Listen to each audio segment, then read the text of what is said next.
Welcome to the DJ and Stafford podcast. The date is December 12th, 2022. We got a packed show talking about the World Cup semifinal previews, and we were recording live from Cambridge, Massachusetts. Yes, we got a great show for you guys. We're going to be talking about the World Cup semifinal previews and predictions and who we think will be lifting the trophy at the end of the tournament. So to start off, I think we should go through and highlight each team's strengths in this tournament so far.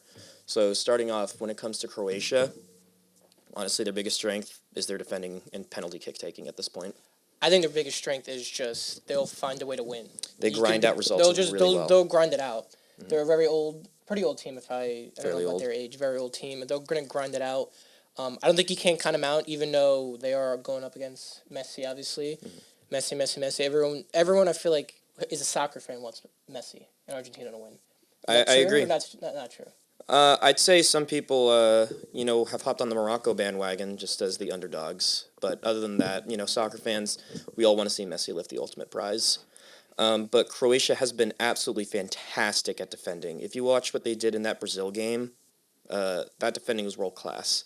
I think Brazil really did let themselves down, taking so long to score, and I think they had opportunities to score. Well, I think the problem with Brazil, they always toy around too much. Yes. They kind of just think they're better than everyone else, and they are.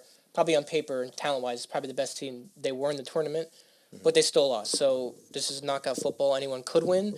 That's why I would clearly think Argentina and Messi are favorites, but don't count on Croatia. What I would say that really goes against teams like Croatia and Morocco, you rarely see a heavy underdog. Actually, we've never seen a heavy underdog lift the World Cup trophy. I mean, the last one would be 2018 in Croatia. Mm-hmm. And the funny thing is, in 2018, Croatia and Argentina did face off in the group stage. And if everyone remembers, they won. Croatia demolished them 3-0.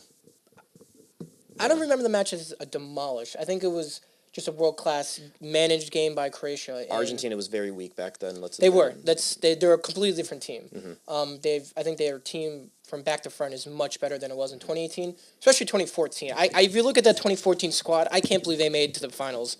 That was literally a messy. I feel like they were the Croatia of back then in a way, because you watch that game against Netherlands. I'd say Netherlands created more opportunities, played overall a bit better than Argentina. But again, Argentina were able to grind that result out and then win in the PKs, which is really what you can do in this tournament, But what we see throughout history is a heavy underdog. There's only been a few countries who have ever even won the World Cup. We see in the Euros, a team like Denmark could win it, but in the World Cup... Or Greece. I do think it's just... One thing in World Cup international football and big tournaments is to win the tournament, you need good defense. That's why everyone still counts out France. We'll get to France later in the show, yep. But I think that's why any of these teams can win, because Croatia and Argentina are very good defensively. Argentina's a very good defensive team. They do let up goals here and there, but when you have a player like Messi, you have a not guaranteed goal, but guaranteed created chances, and he's actually leading the tournament with 14 chances created. If we go back to that Netherlands game and see how he set up his teammates, especially on that first goal, it brings a tear to my eye to see something like that, He absolutely picked the pass out of nowhere, barely even looked to see it, chose his peripheral vision to find that pass, and he got it. He creates chances out of nothing. And then, obviously, with Messi, you got to talk about Ronaldo and the whole GOAT debate. Mm-hmm. And I think a hot take, but I think if Kylian Mbappe wins this World Cup, and let's say he's probably going to, if France doesn't win the World Cup, he's going to be player of the tournament. Am I right? And with top goal scoring. Because he is leading the tournament with 5 goals right now. Mm-hmm. I think Messi has 4, if I'm not mistaken. Yes, Messi does have 4 goals, and 2 of them from penalties. Or penalties. He missed one PK. I will say, though, Mbappe, we did see that Mbappe does have his weaknesses against England. I do think he had an okay game. And it's crazy to say that's how much of a world-class player he is. He had an okay game, but he still had... Did he have assist, or... on the true... I don't think he did. I think Antoine the first goal, right? First goal, I believe he got. Or it wasn't really. It's like on basketball when they give you an assist, but even though you just pass it, the guy dribbles past everyone. Antoine Griezmann got the second assist. Yes, and that was a great cross. It was off the corner, and they recycled it, and then Olivier Giroud put it back in the net, which a lot of not controversy Olivier Giroud, but there's not any Olivier Giroud fans out there. I don't. Everyone was worried that Benzema and Nkunku was out, and Pogba and Conte, and France are still in the semifinals, still in the tournament. I'll admit, I thought the World Cup curse was real. I thought they were going out in the group stage, but then I saw them concede that first goal to Australia, And I thought I would be seen as a genius with this prediction, but I didn't think so. They're too talented. I think they're just way too talented. They still have veterans like Varane in the back and Upamecano. Upamecano, yes. From Bayern. Yeah. I think they're just too talented of a team. They were down against Australia, but they won that game handily. Very easily, yeah. And even though they lost their last game against Tunisia. Mm-hmm. They had their B team. It was a heavily rotated squad. It was a B team. It was a B team. We could say. And Tunisia had a lot to fight for in that game, and they actually showed that they can fight for it by getting that goal at the end. But moving back to Croatia-Argentina, I think Argentina has 120 minutes to win that game. They can't do what they did against the Netherlands and choke a lead because obviously we've seen if you go to a penalty shootout with Croatia, it's game over. I don't think it's game over because Argentina we just saw one in a penalty shootout as well. Argentina. I would favor Croatia. I think so just because how they've been in this situation before. Mm-hmm. Last World Cup, and they've been here before. Mm-hmm.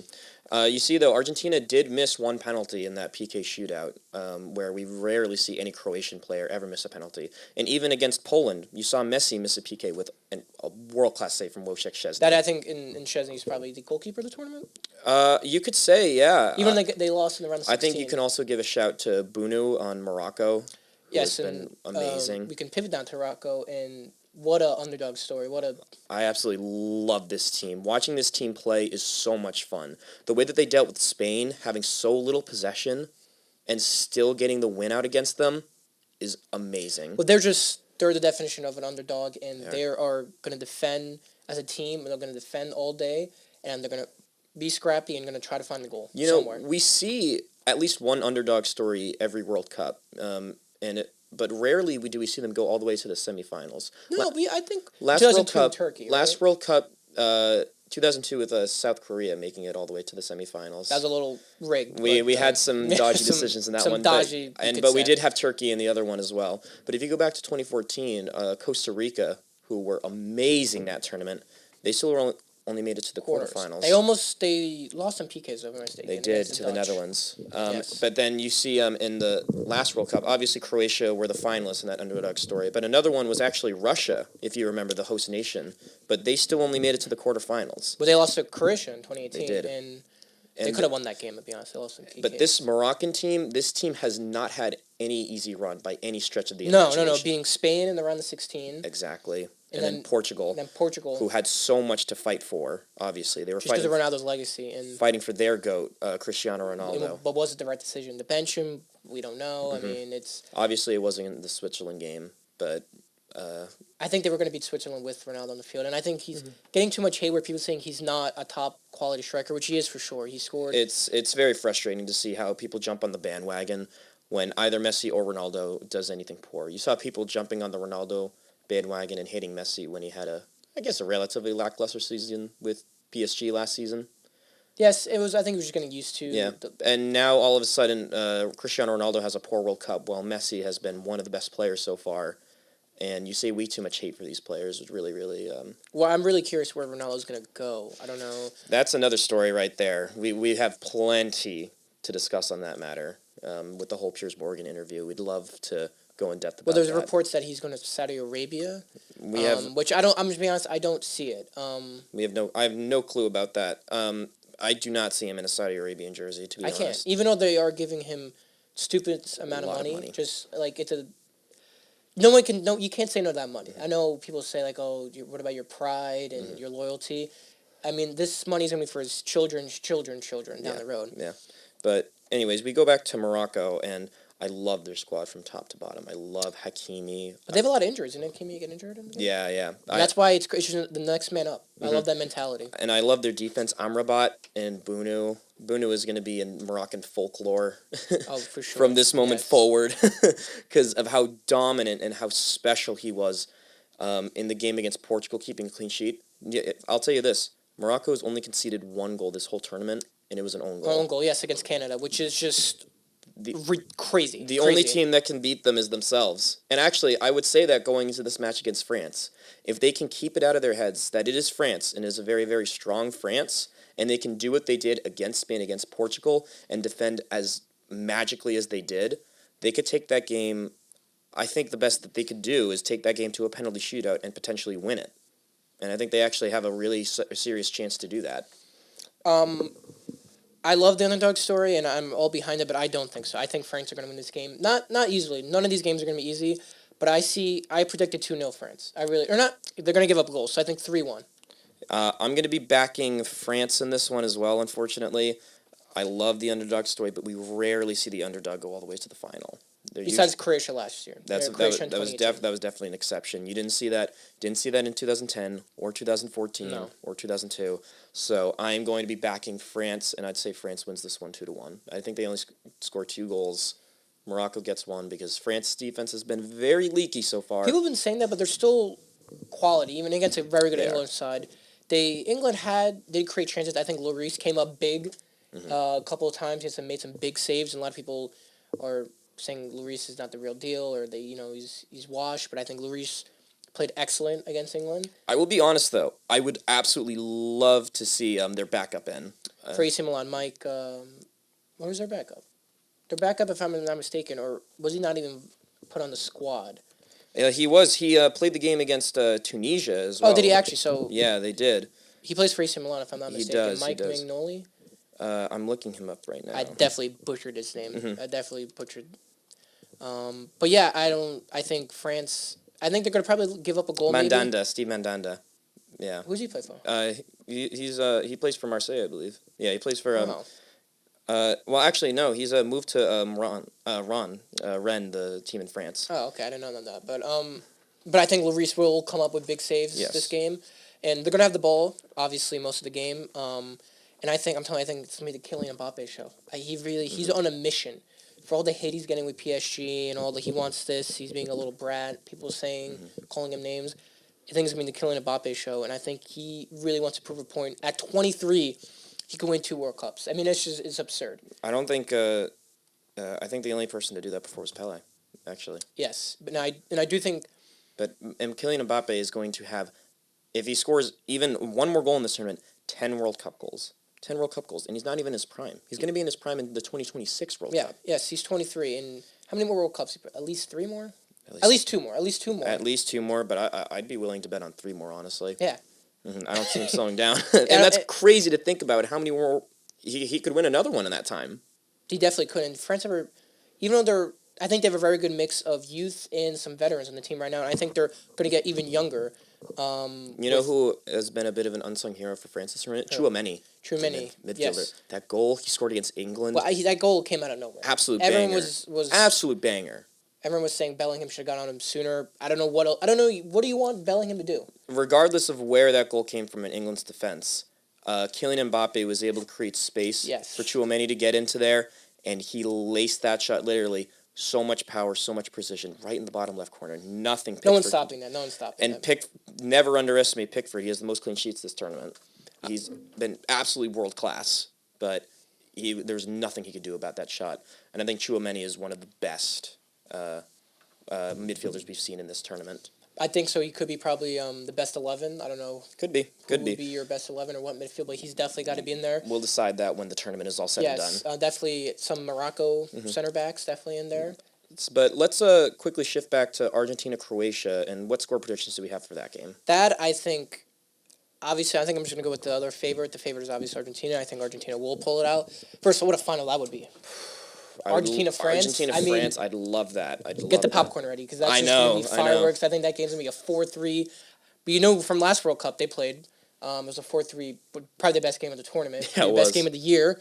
But yeah, get back to Croatia. But I'm picking Croatia, or not picking Argentina, but you can't count out Croatia. You just can't. You can't do it. And I'm not counting them out. That's why I have them winning this game. I see it going 1-1, and I'm going to say this goes to a PK shootout.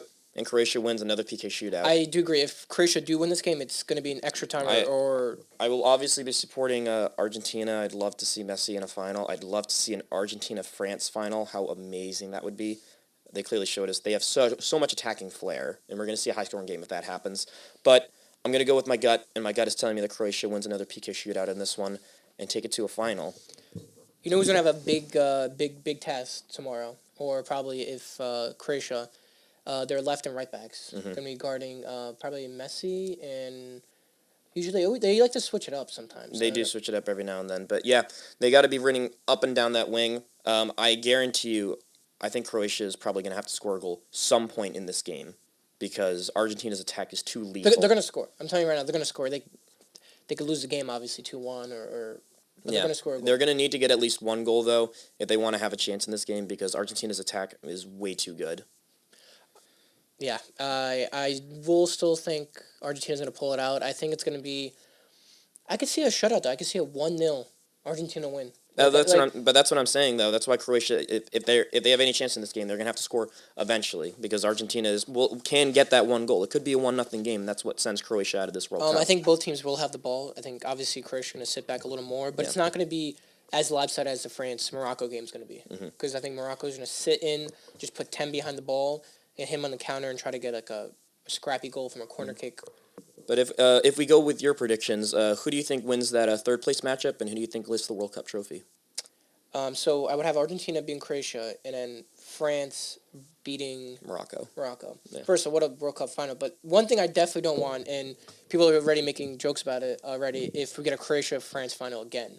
That's unfortunately what I predicted, what I do not want to happen, but that's where I see it going. Really? Yeah, I genuinely think Croatia is going to take this one to a PK shootout and win it, and then we're going to see Croatia-France in the final. That would be annoying. I'm going to be honest. It would be annoying because I think France would, if France would win again, then it would be another World Cup final. I'm okay with France winning the World Cup. It doesn't bother me again. But just not, you'd rather it be against Argentina. Yes, I would rather see a different final. Yeah. It would just be annoying. Mm-hmm. But if I go with my predictions, then that means I'm going to have Argentina and Morocco playing. I feel like Morocco loses steam in that one after losing. So I'm going to be honest, I think the third place game is always a weird game. It is. I love to watch it because it's really, it's for pride. You're fighting for a medal. Technically fighting for a medal, but who cares? Yeah. Really, no offense, who cares? I think you and me could probably name the last third place winners, but it's because it's our job. Yeah, yeah. But I don't think anyone else really cares who wins the third place game. It's just for pride and dignity, and it is really fun because no one really cares. They just go high flying, back and forth action. Yeah. But I think if my prediction is correct, then I think Argentina Croatia in that third place matchup, and I think Argentina wins that one 3-0. Because I feel like Morocco really loses steam going into that game, so I think Argentina will win that one 3-0, and then we'll have a France-Croatia final. I can't pick that. I don't know why you can pick that. Unfortunately, I would not want to watch that again. Unfortunately, but that final. I think it'll be the same story. That final. I think France would handily defeat Croatia. That's what I'm going to say. I'm going to say 3-1 to France. It was 4-1 last. 4-2. Oh, 4-2, yeah, because I remember Lloris gave up that mistake. But I think France takes a 2-1 lead in that one because they've seen a little. France has been a little leaky on defense, so I think they let at least one in, and Croatia scores. But then France will get one towards the end of the game when they're throwing. They haven't got a shutout, right? France? Yeah. No, they have not actually. They led one against Australia. One against Denmark. And then one against Tunisia. Yeah, and then in the round of 16, Australia? No, they didn't play Australia. Poland. Played Poland, yes. Oh, they did get a shutout, though. They won 3-0. No, remember there was a PK at the end. Oh, okay. They let in one PK at the end, but they defended very well in that game, actually. Yes. Despite a Poland side that had a very weak offense. Yeah, Poland, Lewandowski can make a case. He's the second or third best striker in the world, but I don't know what happened to Poland. I'm surprised they got out of the group. They looked really bad. Yeah. I would have rather seen either Mexico or Saudi Arabia make it out of that group, to be honest. I think Saudi Arabia, I think they had their fun in the first game. They beat Argentina, the big story. Huge. They all get Rolls Royces. Maybe it's true or not true. Doesn't really matter. We don't really know. We don't really know. But, I mean, I obviously, I'm not a biggest fan of Mexico and their team, and I think Tata already got fired, if I'm not mistaken. Or he left. He quote-unquote left. He was already gone. It was a mutual agreement. A matter of hours after they failed to get out of the group stage. For the first time in... For the first time since 1986, I believe, actually. Either way. It's a long time. Really long time. The round of 16 curse is over. Easily. It is over. They broke the round of 16 curse, but not making it to the final 8. Not the way they wanted to. Yeah. But I think, actually, I'm going to say that that's good for Mexico. It's like when the USA didn't qualify for the World Cup. It makes them wake up. I don't know if they're going to wake up. They're going to get a new manager. I think the talent is there in Liga MX. The talent is there. They don't pull from Liga MX enough.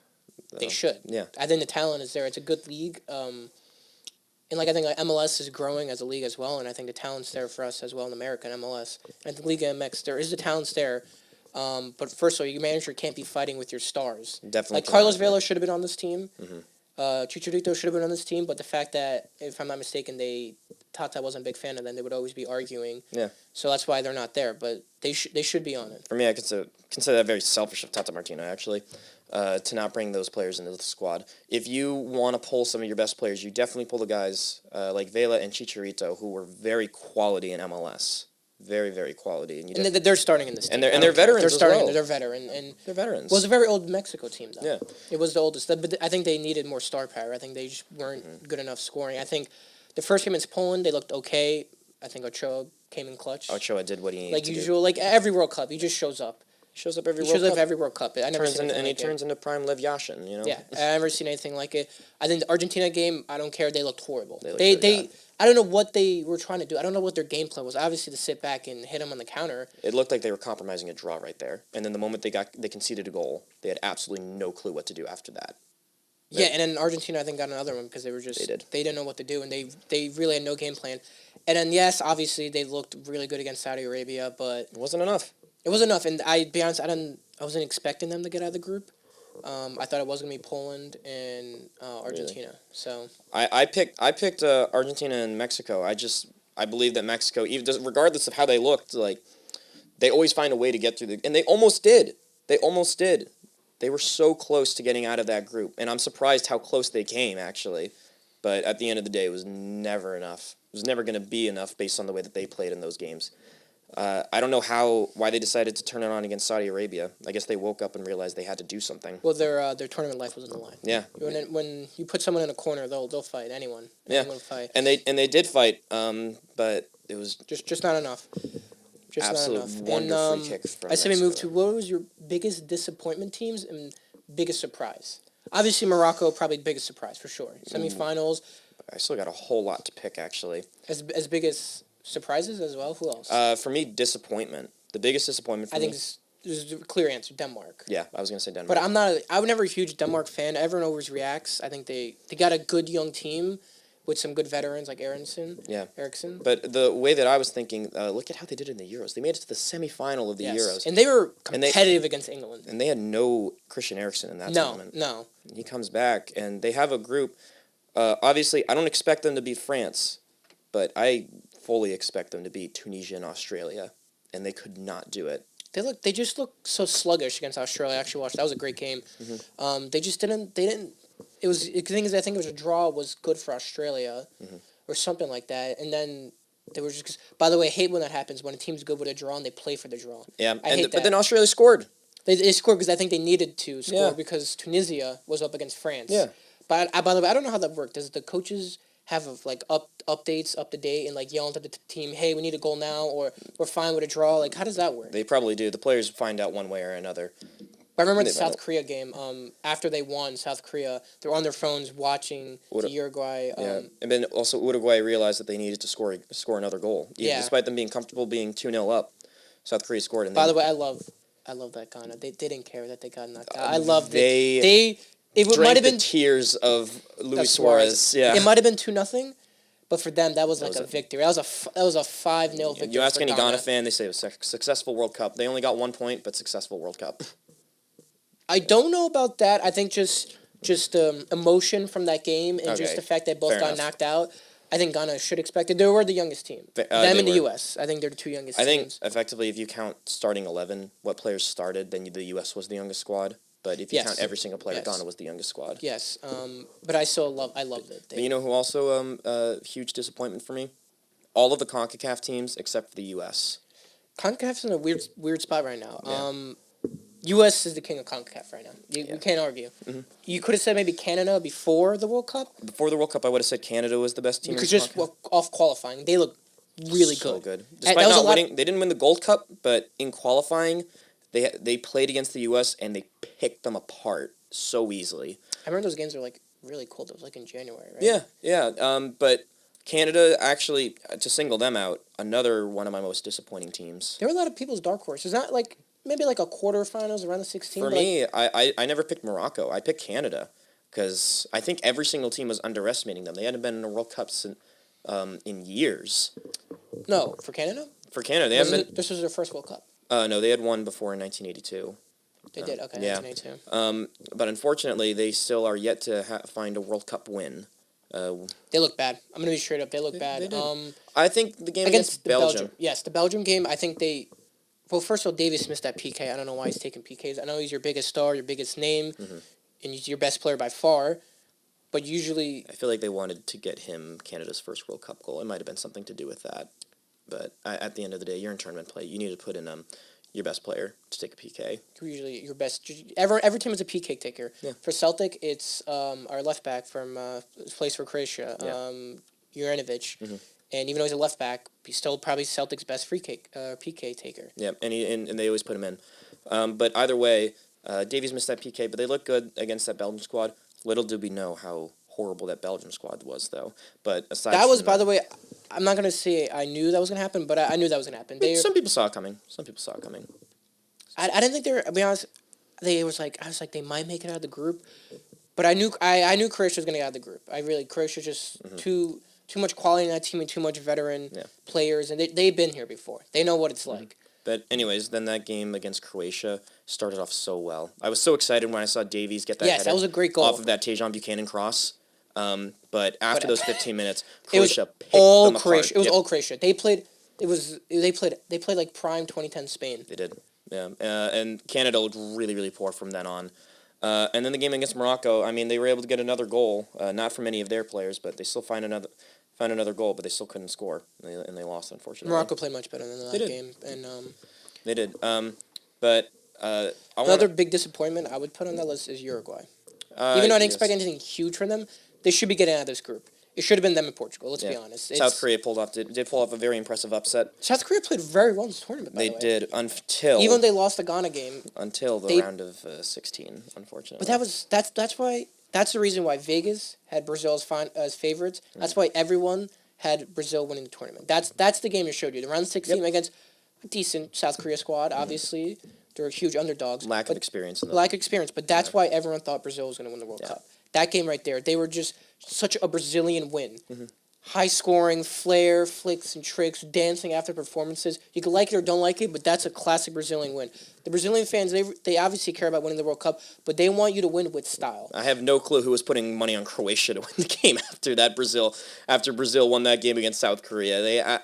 I thought they had absolutely zero chance. But Brazil showed that they could be vulnerable sometimes, and they have trouble scoring sometimes. But if Brazil and Croatia played that game 10 times, Brazil, I still think, is going to win that 8 times. But it's a knockout, and this is why underdogs can win. It's any given day, any given Sunday. I will say, Brazil, huge disappointment. 3 World Cups in a row, honestly. If you go back to 2014, devastating 7-1 loss to Germany. And then 2018, a loss to Belgium in the quarterfinals. They did get screwed with Neymar getting injured. That's true. And Thiago Silva got the yellow card, which he got suspended in that 2014 game. But at the end of the day, you're in your home ground. You can't lose 7-1 in the semifinals. You cannot. You can't lose 7-1 anywhere. Yeah, you shouldn't be living 7-1. That Germany team was obviously they were the best team that year. They were. That's what we see in the World Cup. Usually, the best team does end up winning it all, and that's what we've seen in the past, multiple World Cups. Well, that's why in 2018, France was the best team. They were the best team, and that's why I think they could win again. They could win it again. Yeah. Can we talk about any disappointing players for you? We're back with Uruguay. I think Darwin Núñez. I know you're a Liverpool fan. I don't know. I am a Liverpool fan. Just the transfer budget of $100 million for him. Yeah. It's looking very bad. Darwin definitely one of the worst players. Honestly, watching him. He just overhyped. Yeah. He's not a bad. The problem is he's not a bad player. It's just one of the most disappointing and worst players in this World Cup. You watch him. He did nothing. He looked awful. I forgot he was on the field sometimes. Yeah.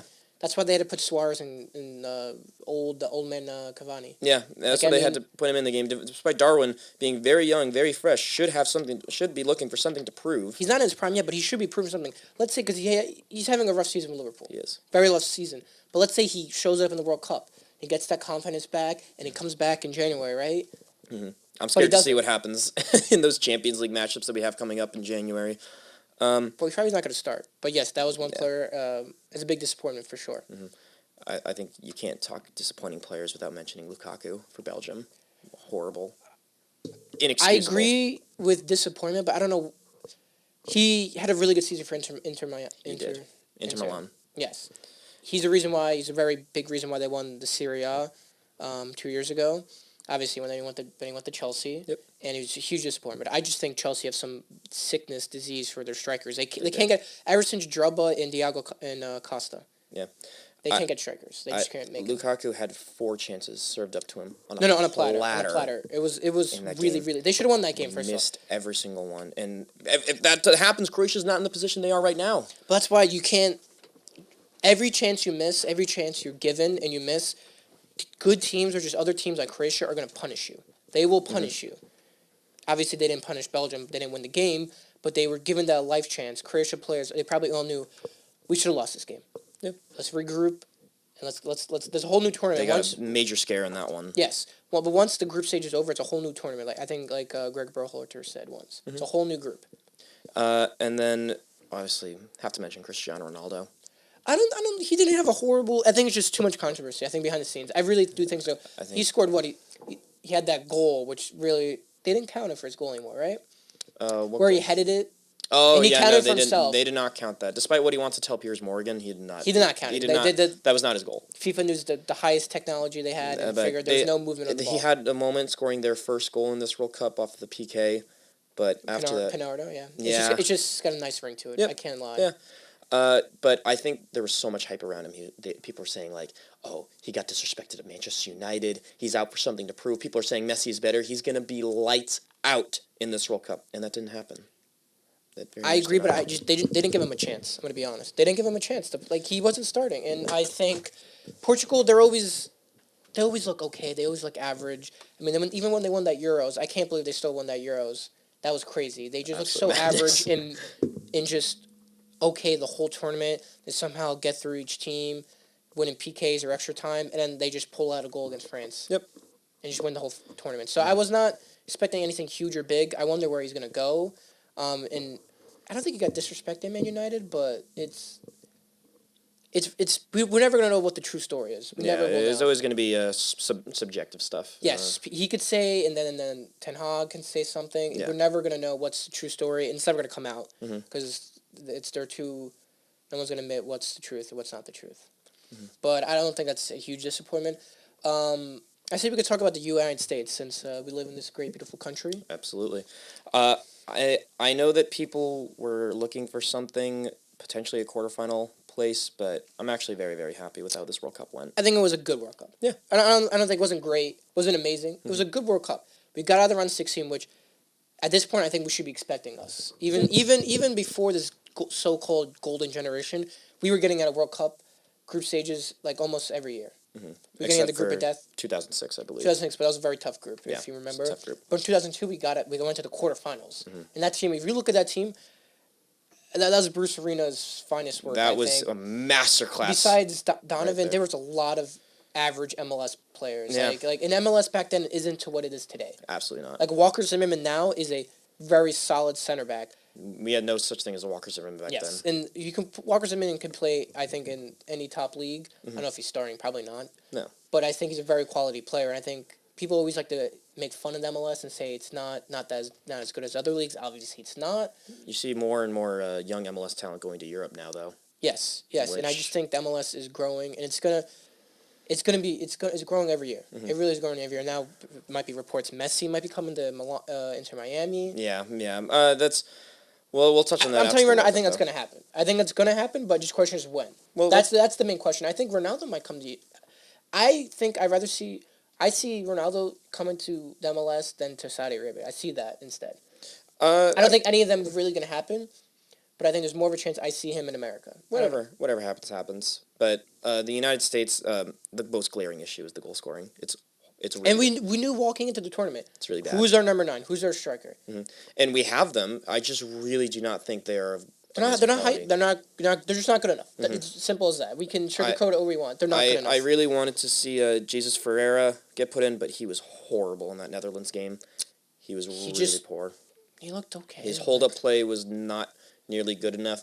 Josh Sargent is I think he played the best, probably as a striker. Josh Sargent. Even though he didn't score, even though Haji Wright scored, but that was...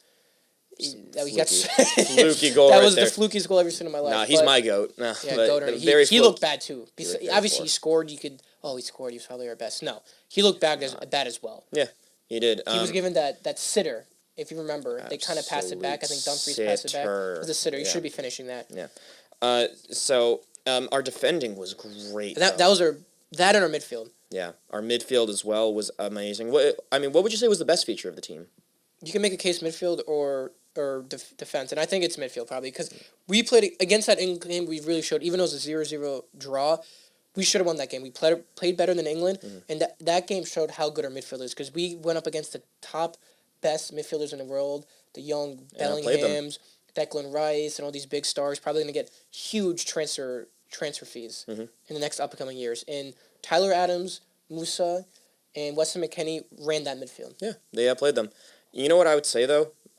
Call me biased, but Matt Turner, our goalkeeper, I think he's another one. I think it's between him or Tyler Adams as player of the tournament. Yeah, I would agree. I think I'd actually swing with Tyler Adams just for his captaincy as well, just being so young, and they voted for him to be captain. Which I'm shocked that wasn't Pulisic. I'm gonna be honest. Yeah, but they just saw something. It makes sense now. Saw something in Tyler Adams. He's clearly, and you see him in the press conferences, how he handles questions. Like he's so mature for his age. Well, that Iran question was just Although that's what I'm citing though. He got asked an absolutely ridiculous question, and he handled very so well. Yeah, and he's very, very young, and I'm so excited to see where this team goes. Every single one of these players going to be in their prime.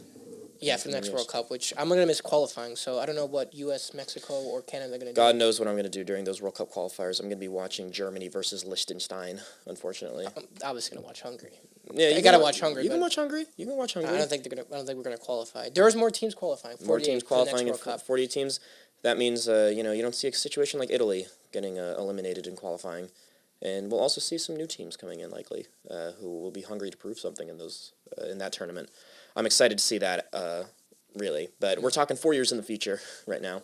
But this current U.S. squad, they did what I really wanted them to do. Make it out of the group stage and get into the next round. And that's all that they did. We didn't get embarrassed. We were talking about that. Yeah. They didn't get embarrassed in the round of 16 game. And the best CONCACAF team. Yes, by far. By far. When's the next Gold Cup? Next year, right? Yeah, we should be winning that. It looks like that might be canceled, though, because the U.S. will be playing in the Copa America. Which, is Mexico and Canada going to join the Copa America? They should. I'd imagine they are.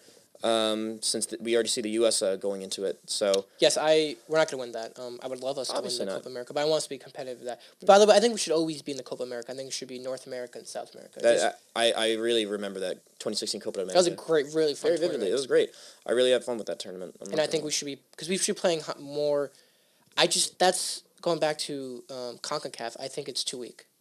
Besides the top 3 teams, like Jamaica's supposed to be one of our best teams in CONCACAF. They don't show up. They're really bad. They're not a good team. No, they're not. And same with them. Even the teams that were good in past, like Honduras, really, really poor in qualifying as well. El Salvador, they've never been. El Salvador, but those players fight. They don't have very quality players, but they fight. No, I know, but it's just, obviously, from now on, I think for the next 20 years, I think it's going to be, obviously, USA, Mexico, Canada are going to be qualifying every single time, and then we'll see about Costa Rica. Costa Rica's always quality. But even they looked really bad this tournament. They were one of the worst. Even though they beat Japan, that was ridiculous. That was the worst win I've ever seen in my life. A win's a win, but I don't know. A win is a win. A win is a win. But I have no idea how they were able to accomplish that. That was very, very shocking to see that happen. But they didn't have a good tournament. Canada, when Mexico, you get battered 7-0 one game, it's very hard to say. Spain looked very good, but 7-0, it's very hard to say you had a good tournament. No, you can't. That's one of the games. And then the Germany game, they were never going to win that game. They actually were winning at one point, shockingly, and they scored 2 goals against them. But Germany was. But Germany, picked them apart at the end and did what they needed. And that's another disappointment in Germany. Yeah, Germany is another huge. You win the World Cup 2014, you put Germany's back on the map. Yeah. And then you just get out of the group stage, and get out of the group stage again. Crash out of the group stage again. I think something could be done about management. Yes, and I think Germany. I don't know if he got fired yet or what's going on. I don't believe he has, but we'll see that story develop. But they have the players, obviously. It's the German players. They have the players. I will say their midfield, Kai Havertz, Serge Gnabry, those guys play so well for their club. so well for their club. Havertz is one of the most controversial players I think ever. He is, but I can't. No, he's got the quality. I can't deny his quality, and especially Serge Gnabry. You see him play for Bayern Munich; it's beautiful. And the young 18-year-old. Musiala. Musiala, he played great. He was probably their best player. He's the real deal. He's way too young to be starting in the World Cup, and he was their playmaker. One of their best players there. Yeah, we're going to see him for World Cups to come. But you know who I think they probably Thomas Muller, who was great, but Niklas Füllkrug, man. Yes, he played very well. I think he's probably going to get a big move for sure. Did he leave the Bundesliga last year in scoring as well? He was in Bundesliga 2 last year, and he was the second top on Bremen. Marvin Duksch led Bremen in scoring for Bundesliga 2 last year, but he's currently second in Bundesliga scoring this year. Behind Nkunku, Nkunku just scores like it's no one else business, and he's going to be going to Chelsea, which, by the way, if he doesn't work for Chelsea... It's actually a curse. Then there is something wrong, I don't know, maybe, because he's the real deal. He is. I thought Lukaku was going to work. One of the best number 9s in the world. I think so. I think you can. I mean, let's rank it right now. Top 5 strikers. Obviously, number 1, it's Haaland. Number 1 is definitely Erling Haaland. Number 2, I want to say Lewandowski, but I have a hard time saying Lewandowski if I'm being honest. He's been playing good for Barcelona. Yeah. But for the World Cup, he looked really bad. You know, maybe they just weren't giving him service. I'm still going to rely. I'm going to say Lewandowski is number 2. Still, you can't say yeah. Lewandowski. But then Nkunku's 3. Nkunku can definitely be 3. Or Benzema, he's injured though. Benzema's injured. So I don't know where'd you put Benzema. Benzema, I'd actually put I'd put him number 2. Number 2 and Lewandowski number 3. You're not putting Benzema over Haaland? No, I'm not. I think right now, both of them, everyone's healthy right now. Their ages and stuff like that. Haaland, I go number 1. If he's lighting up the Premier League, then what league can you not light up? Honestly, that is true. He just scores tap-ins. Yeah, he's no one's business. Yeah, he's on another level. Benzema's number 2 for me. Lewandowski number 3. We'll go in Nkunku number 4. And then for number 5, there's a lot you could go. You could go with Marcus Rashford, maybe. Whoa, no. You could. I think Manchester United fans will probably say Marcus Rashford. Yes, I know a lot of Manchester United fans, a lot of friends of mine, and they just think Rashford is the next George Best. You can also say Harry Kane. Harry King gets way too much slack and way too much hate. Slack, and he is really, really good. Mm-hmm. And I saw videos right away. They're saying like he's not good enough for England. Like I don't think he's going to be their next World Cup in 4 years. I think he's going to be too old by then. But I think he's still really good. Didn't he leave the Premier League in goals last year? I'm not too sure about that, but he has 2 Premier League golden boots. Yeah, and if you're a top scorer in the Premier League, which is the best league in world football, then you're doing something well. And he obviously I don't think he scored a goal this World Cup, but he had his hold up play. He scored against Iran, I believe. Okay, who didn't score against Iran? I think you and me, if we got onto the pitch, we could have scored. We could have scored against Iran. I think so. I think maybe against Wales we could have scored. Maybe not Iran, but Wales. Against Costa Rica, you could have scored. I think Gavi or Kane is 29. Or Pedri could have passed us a couple tap-ins. Harry Kane is 29, so I'd imagine actually I'd see him in the next World Cup. Or maybe another number 9 comes through and phases them out. We'll see. Anything can happen in 4 years. Especially with England. They just, there's a factor. I mean, yeah, they chuck through number 9s. They chuck through top strikers and top midfielders, top defenders, top goalkeepers. In 4 years, we'll probably see Aaron Ramsdale, number 1 for England. Yes, Pickford's getting up there. I think Ramsdale's a real deal. I think he is. Yeah. Anything else before we end this episode? Our first. I think that's it. We're really excited. We're definitely going to be bringing you a review of the World Cup semifinals after they happen on Tuesday and Wednesday. Super excited for those games. We'll also be talking about MLB free agency. Yes, as well. MLB free agency. We can't forget that huge moves happening. Huge moves. One of the best. I don't know where the Padres are finding the money. But, one of the best free agency periods we've seen in a while, to be honest. I think it's over $1 billion to spend in free agency, which people think baseball's a dying sport, which it might be, but there's still money. Still so much money in that sport. But yes, so that'll be it for the DJ and Stafford podcast. Thank you for listening.